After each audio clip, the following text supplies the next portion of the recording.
बिस्मिल्लाहिर्रहमानिर्रहीम। कैसे हैं आप सब? मैं उम्मीद करती हूँ कि आप सब जहाँ भी होंगे साथ खैरियत के होंगे। मेरी दुआ है कि आप जहाँ भी रहें खुश रहें, कोई भी गम या दुख तकलीफ़ आपकी ज़िंदगी में ना आए। आमीन सुम आमीन। इसी के साथ ही आज की वीडियो शुरू करते हैं। आज मेरी थोड़ी सी तबीयत नासाज है, मेरा गला ख़राब है, तो प्लीज़ मेरी आवाज़ को इग्नोर कीजिएगा। तो आज हम बना रहे हैं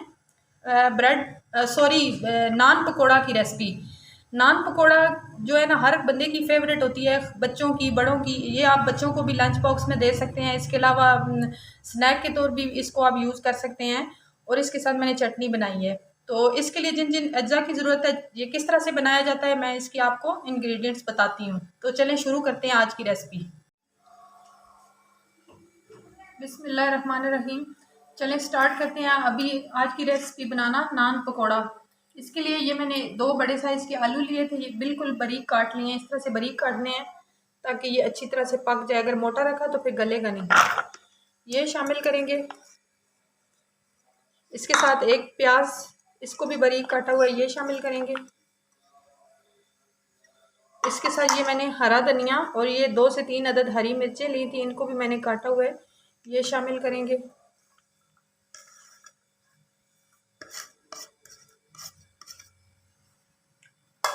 ये पाउडर मसाले लिए हैं, जिसमें से मैंने नमक लिया है 1 table spoon, half tea spoon मैंने हल्दी ली है, 1 टीस्पून लाल मिर्च कुटी हुई, और ये कसूरी मेथी है 1 टीस्पून, और मोटा कुटा हुआ खुश्क धनिया 1 टेबल स्पून, और सफ़ेद ज़ीरा 1 टीस्पून। ये शामिल करेंगे हम सारे मसाले इसमें।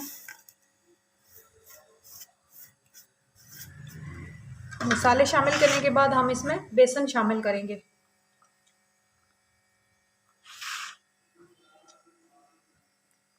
ये बेसन सारा चला जाएगा 1 कप।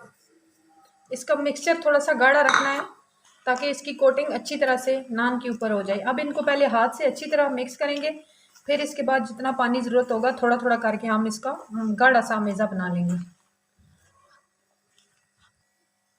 थोड़ी थोड़ी मिकदार में पानी शामिल करते जाना है और इसको हाथ की मदद से मिक्स करते रहना है। बस पानी। बिस्मिल्लाहिर्रहमानिर्रहीम। मैंने कढ़ाई चूल्हे पे रख दी है और अब मैं इसके अंदर ऑयल शामिल करूँगी।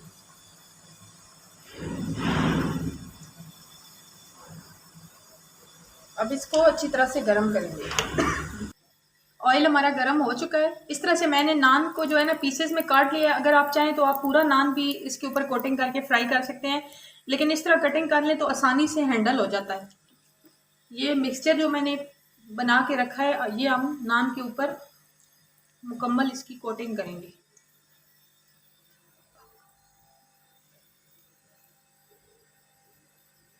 चम्मच की मदद से पूरी तरह इसके ऊपर फिल करेंगे।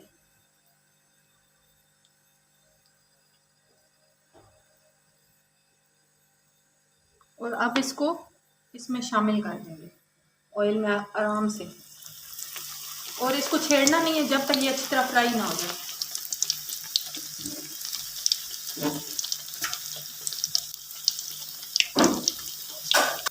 ये अब मैंने इसको पलट दिया है और अब जिधर हमने मिक्सचर लगाया था उस साइड से अच्छी तरह से पकाएंगे। इसको मैंने 1-2 बार पलट के तो अच्छी तरह से पका लिया। ये इस तरह से गोल्डन ब्राउन हो गया है। इसको ज़्यादा ब्लैक नहीं करना है, बस इसी तरह से गोल्डन ब्राउन करना है। और अब इसको हम निकाल लेंगे और दूसरे भी इसी तरह से बनाएंगे। ये माशाल्लाह से मैंने सारे नान फ्राई कर लिए हैं, तो ये मेरे पास बस ये आखिरी पीस है जो मैं फ्राई कर रही हूँ। इसको मैं फ्राई करके और डिश आउट करती हूँ और इसके साथ एक चटनी तैयार करती हूँ और फिर आपको इसकी फाइनल लुक दिखाती हूँ। इसको पलटना है और फिर दूसरी साइड से पकाना है। बिस्मिल्लाहिर्रहमानिर्रहीम। माशाल्लाह से ये इसकी फाइनल लुक है।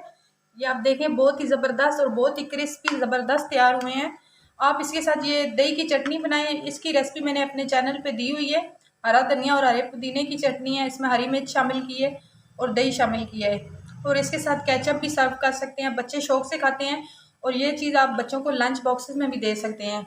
और अगर आपको मेरी ये रेसिपी पसंद हो तो आपसे प्लीज़ मेरी रिक्वेस्ट है कि मेरे चैनल को सब्सक्राइब कीजिएगा, लाइक और शेयर कीजिएगा, और कमेंट करके मुझे ज़रूर बताइएगा कि ये रेसिपी आपको कैसी लगी।